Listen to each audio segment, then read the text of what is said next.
آج میدان عرفات میں خطبہ ہوا حج کا، ڈاکٹر یوسف بن محمد حافظہ اللہ نے جو خطبہ دیا، ان کے چند الفاظ میں آپ کے سامنے رکھنا چاہتا ہوں جو انہوں نے پوری امت کو پیغام دیا۔ سب سے پہلے اللہ کی حاکمیت، اللہ کی تعریف، کہ اللہ کے علاوہ کائنات کے اندر کوئی الہ نہیں ہے، اور محمد صلی اللہ علیہ وسلم اللہ کے بندے اور اسی کے رسول ہیں۔ اس کے بعد مین بنیادی جو چیز انہوں نے بتائی کہ مسلمانوں کو کم سے کم اسلام کے ارکان کا علم ہونا چاہیے، اور کم سے کم مسلمانوں کو ایمان کے ارکان کا بھی علم ہونا چاہیے۔ اور اگر سوال پوچھ رہے ہیں تو شاید چاندے کے الفاظ ساتھی ہوں جن کو ارکان اسلام اور ارکان ایمان کا مکمل پتہ ہوگا۔ تو اسلام کے ارکان کتنے ہیں جی؟ 5 ارکان ہیں۔ کتنے ارکان ہیں؟ 5۔ بنی الاسلام علی خمس شہادت اللہ الہ الا اللہ، سب سے پہلے گواہی دینا ہے، عقیدہ توحید۔ دوسرے نمبر پر اقام الصلاۃ، نماز کو قائم کرنا ہے، پڑھنا نہیں ہے۔ پڑھنا پتہ کیا ہوتا ہے؟ پڑھنا یہ ہوتا ہے دن میں 3 پڑھنی، 2 چھوڑ دو۔ دل کیا تو پڑھ لیا، آنکھ نہ کھلی تو پھر چھوڑ دی، یا جب دل چاہ پڑھ لیا، یہ اس کو کہتے ہیں پڑھنا۔ لیکن اقام الصلاۃ کا معنی ہے نماز کو قائم کرنا۔ یہ اسلام کا بنیادی رکن ہے، عقیدہ توحید، نماز، پھر زکوٰۃ، وایتاء الزکوٰۃ، والحج وصوم رمضان، یہ 5 چیزیں ہیں۔ یہ بیت اللہ کا جو حج ہے وہ صاحب استطاعت پر ہے اور زندگی میں ایک دفعہ ہے۔ زکوٰۃ ہر سال فرض ہے، روزہ بھی سال میں ہر سال فرض ہے، اور عقیدہ توحید تو ہر وقت فرض ہے، اور جو نماز ہے وہ دن میں 5 ٹائم کی فرض ہے۔ اس کے بعد اسلام ارکان ایمان۔ ارکان ایمان کتنے ہیں جی؟ 6 ہیں۔ ماشاءاللہ بہت اچھے جواب دیا بزرگوں نے۔ 6 ارکان ایمان ہیں۔ ہمیں ان کا بنیادی علم ہونا چاہیے، بچوں کو، بڑوں کو، بزرگوں کو کم سے کم اسلام کے ارکان تو علم ہونا چاہیے نا۔ ایمان ارکان ہیں کیا؟ سب سے پہلے ایمان باللہ، اللہ پر ایمان۔ اللہ پر ایمان ہر لحاظ سے، صرف اپنے مقصد کے لحاظ سے، ہر لحاظ سے، الوہیت کے لحاظ سے، ربوبیت کے لحاظ سے، اسماء و صفات کے لحاظ سے، داتا، دستگیر، حاجت روا، مشکل کشا، رزاق، ہر لحاظ سے اللہ پر ایمان۔ دوسرے نمبر پر والملائکہ، فرشتوں پر ایمان۔ فرشتے کس کے ہیں؟ اللہ کے، تو فرشتوں پر بھی ایمان لانا یہ حصہ ہے ایمان کا۔ تیسرے نمبر پر کتابوں پر ایمان۔ چوتھے نمبر پر رسولوں پر ایمان۔ 5ویں نمبر پر تقدیر پر ایمان، اچھی یا بری ایمان رکھنا پڑے گا۔ 6 نمبر پر آخرت پر ایمان۔ یہ ارکان اسلام 5 ہیں، اور ایمان ارکان کتنے ہیں؟ 6۔ یہ یاد ہونا چاہیے، بنیادی چیزیں ہیں۔ اور شیخ فرما رہے تھے کہ مسلمان، تمام امت مسلمان ایک جسم کی مالک ہے۔ اگر جسم کے ایک حصے کو تکلیف آتی ہے تو پورا جسم تکلیف میں آ جاتا ہے۔ تو آج اگر کوئی مسلمان تکلیف میں ہے تو سمجھ لیں تمام امت کو تکلیف ہے۔ اور وَاعْتَصِمُوا بِحَبْلِ اللَّهِ جَمِيعًا، قرآن کی آیات پڑھ رہے تھے شیخ، کہتے ہیں وَاعْتَصِمُوا بِحَبْلِ اللَّهِ جَمِيعًا، اللہ کی رسی کو مضبوطی سے تھام لو، وَلَا تَفَرَّقُوا، فرقے بازی چھوڑ دو۔ فلاں کی نماز نہیں ہوتی، فلاں کی جنازہ نہیں ہوتا، فلاں کی قربانی نہیں ہوتی، قبول کس نے کرنی ہے؟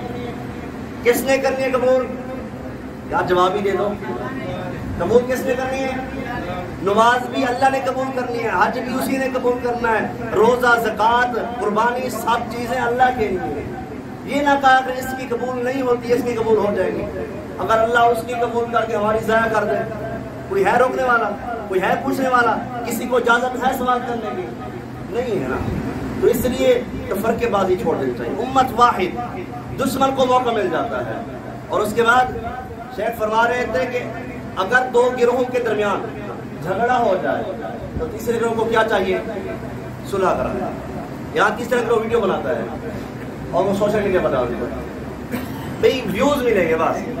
تیسرا گروہ یہ کام کر رہا ہے, جبکہ تیسرے گروہ کو اللہ کے نبی فرماتے ہیں جھوٹ بولنا کبیرہ گناہ ہے.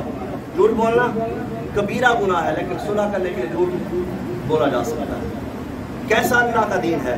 اور شیخ فرما رہے تھے کہ وَاعْبُدُوا اللَّهَ وَلَا تُشْرِكُوا بِهِ شَيْئًا وَبِالْوَالِدَيْنِ إِحْسَانًا وَبِذِي الْقُرْبَى وَالْيَتَامَى وَالْمَسَاكِينِ وَابْنِ السَّبِيلِ.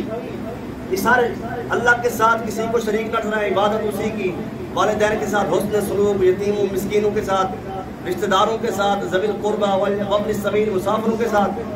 اور نرمی, اللہ کے نبی علیہ السلام کو اللہ نے نرم مزاج بنایا. فَبِمَا رَحْمَةٍ مِّنَ اللَّهِ لِنتَ لَهُمْ.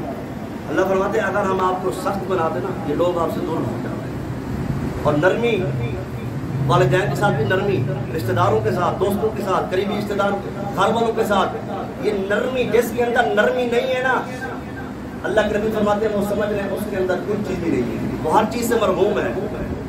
نرمی اپنے اندر پیدا کریں. اس ایک کا درس تھا, وہ کہتے ہیں لغویات, ایسی باتیں جن سے انسان دین سے متنفر ہوتا ہے, لغویات کو چھوڑ دینا چاہیے. اور اس کے بعد یا ایھا الذین آمنوا اطیعوا اللہ واطیعوا الرسول, سب سے بڑا پیغام, اے ایمان والو اللہ اس کے رسول پر ان کی اطاعت اور فرما برداری کرو. وَأُولِي الْأَمْرِ مِنْكُمْ, جو تم پر امیر بنا دیے جائیں ان کی بھی اطاعت تم پر فرض ہے. ہاں اگر کوئی مسئلہ کھڑا ہو جاتا ہے, لڑائی جھگڑا ہو گیا, پھر کیا کرنا ہے؟ ان تنازعتم فی شیء فردوہ الی اللہ والرسول.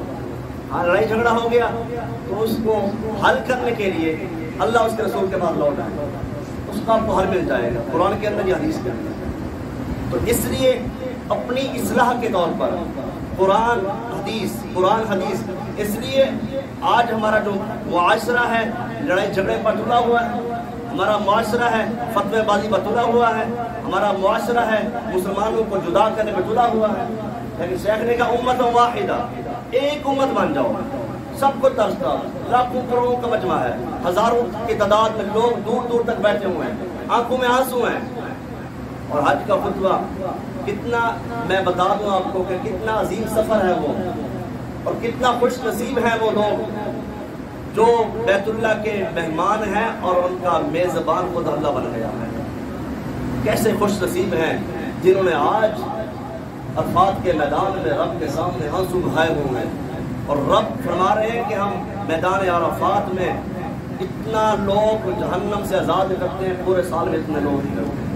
تو آج اللہ نے کئی لوگوں کو جہنم سے آزاد کیا ہوگا تو وہ لوٹیں گے ایسے جیسے ماں کے پیٹ سے آج پیدا ہو کر آئے ہیں. تو حضرات اسی وقار یہ خطبہ حجۃ الوداع, ان دماءکم واموالکم واعراضکم کحرمت یومکم ھذا فی شہرکم ھذا فی بلدکم ھذا. اللہ کا نبی فرما رہے ہیں تمہارا مال, ایک دوسرے کا جو تم مال کھاتے ہو نا, زیادتی کے ساتھ یہ حرام ہے. ایک دوسرے کی بےزتی کرنا حرام ہے, ایک دوسرے کی بےزتی کرنا حرام ہے, ایک دوسرے کا خون بہانا. آج تم کتنا خون بہا رہے ہیں, پتہ نہیں ہے نہ قاتل کو نہ مقتول کو, پتہ نہیں ہے, علم نہیں ہے کہ کیوں قتل کر رہا ہوں, اور اس کو بھی علم نہیں ہے مجھے قتل کیوں کیا جا رہا ہے, جبکہ یہ حرام ہے. حضرات اللہ کے نبی نے حجۃ الوداع کے موقع پر یہ بھی کہا تھا کہ لونڈیوں کے, غلاموں کے, رشتہ داروں کے حقوق, نماز, ان کی پابندی. تو آج ہمیں اس چیز کا درس ہے. اللہ رب العزت سے دعا ہے اللہ رب العزت ہمیں صحیح معنی کے اندر قرآن و سنت پر عمل کرنے کی توفیق عطا فرمائے. وآخر دعوانا الحمد للہ رب العالمین.